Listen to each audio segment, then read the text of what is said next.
E aí pessoal, tudo bem com vocês? Meu nome é Filipe e eu sou um escritor de cordéis. E nesse vídeo eu quero falar sobre um dos primeiros livros que eu escrevi, uma das primeiras ideias que eu tive, que é super-herói que vive em um mundo cyberpunk, só que ambientado na história do Brasil, que é o Comandante Soso e o Chefe da Brigada da Luz. Então, primeiramente, esse livro já é interessante porque o nome dele é uma referência a um álbum da banda de rock The Garmuiki, uma banda de rock gospel cristão do final da década de 70, que ficou em atividade até meados da década de 90. Eu achei esse nome muito interessante porque eu traduzi ele como se fosse o Comandante Soso e o Chefe da Brigada da Luz, porque tem um jogo de palavras em inglês com o nome charge, né? Às vezes charge é usado como uma pessoa que está encarregada de algo, é o chefe de algo, né? Tem aquela expressão you're in charge, ou seja, você está encarregado de determinada coisa.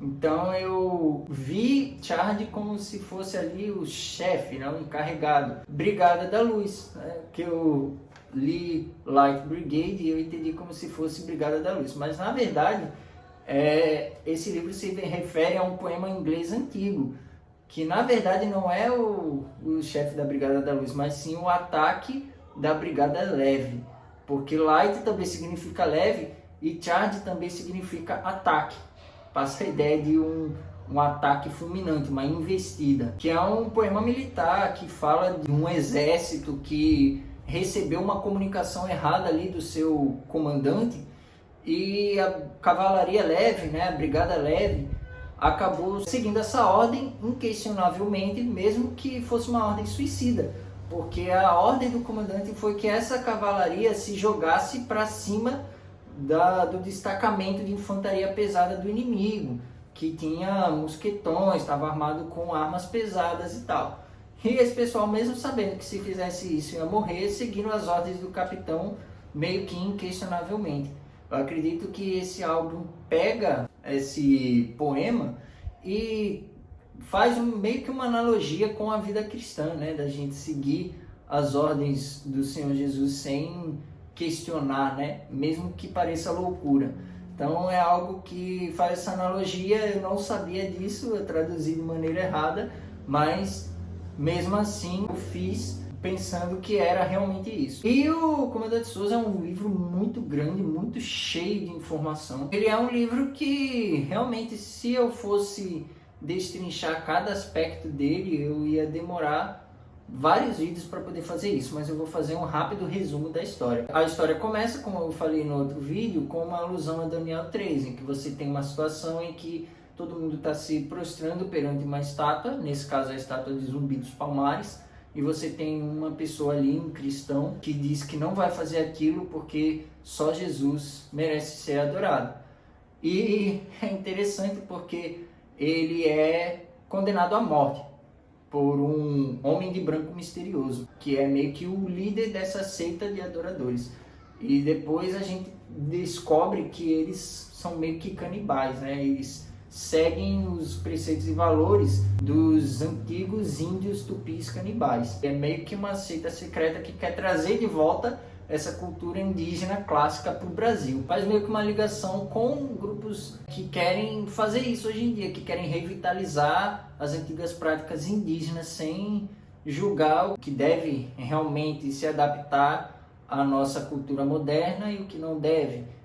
Tem muitos antropólogos que hoje em dia têm essa visão de que os indígenas deveriam manter esses costumes antigos. Eu quero meio que trazer essa discussão nesse livro. Aí você tem o Comandante Soso, que é um cara que testemunha esse acontecimento e ele foge. Ele passa 7 anos fora, isolado numa cidadezinha do interior do Nordeste, que a história se passa no Rio de Janeiro. E depois de 7 anos ele retorna para o Rio por causa de um telegrama rápido que o pai dele mandou para ele antes de morrer. Ele vê essa cena se repetindo, só que dessa vez é o dia 21 de abril e não é a estátua de Zumbi, mas sim a estátua de Tiradentes. A mesma coisa está acontecendo, você vê mais uma vez um cristão ali se levantando e declarando sua fé, mas dessa vez o Soso reage ele luta contra os membros dessa seita e tenta libertar esse cara, tenta impedir a morte dele. E aí ele tenta escapar, só que ele não consegue salvar o cara, né? O cara acaba morrendo. Depois ele vai parar no hospital e conhece o Lucas Macraw, que é meio que um filósofo maluco. Até mesmo no livro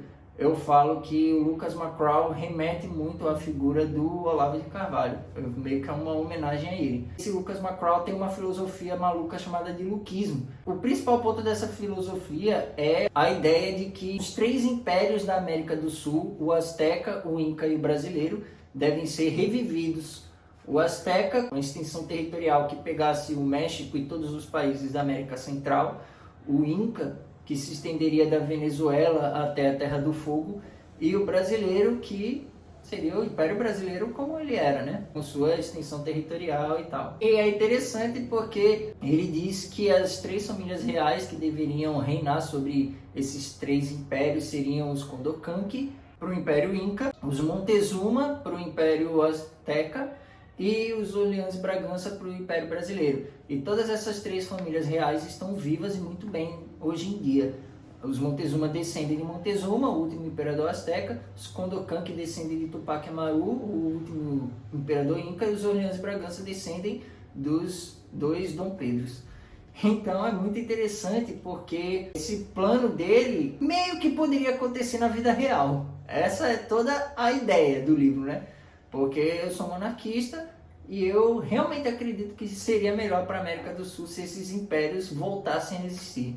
Então é meio que eu quero passar isso com um livro, mas de uma maneira mais velada, né? Dizer, o personagem do livro tem uma filosofia de que isso deveria voltar a acontecer, mas na verdade essa é a minha visão. E aí depois a gente vai conhecer também a Lady Guinevere, que é uma baronesa francesa e ela tem toda uma história complicada com o Lucas. Mas ela é muito inteligente, muito habilidosa, é uma estilista e ela cria as roupas dos nossos super-heróis. E aí a gente começa toda uma trama em que, como não havia YouTube na época, o Lucas passa a filmar vídeos do comandante Soso, né, do Soso, Rafael Soso, agindo e vencendo, né, os inimigos e tal, derrotando seus inimigos em batalha e meio que atacando seus oponentes, né, fazendo aqueles videozinhos. Aí ele pega esses vídeos e coloca numas fitas cassete piratas, só que ele coloca esses vídeos, substituindo os trailers desses filmes. Aí as pessoas assistem aquilo e pensam que é o trailer de um filme de ação real que vai sair, né?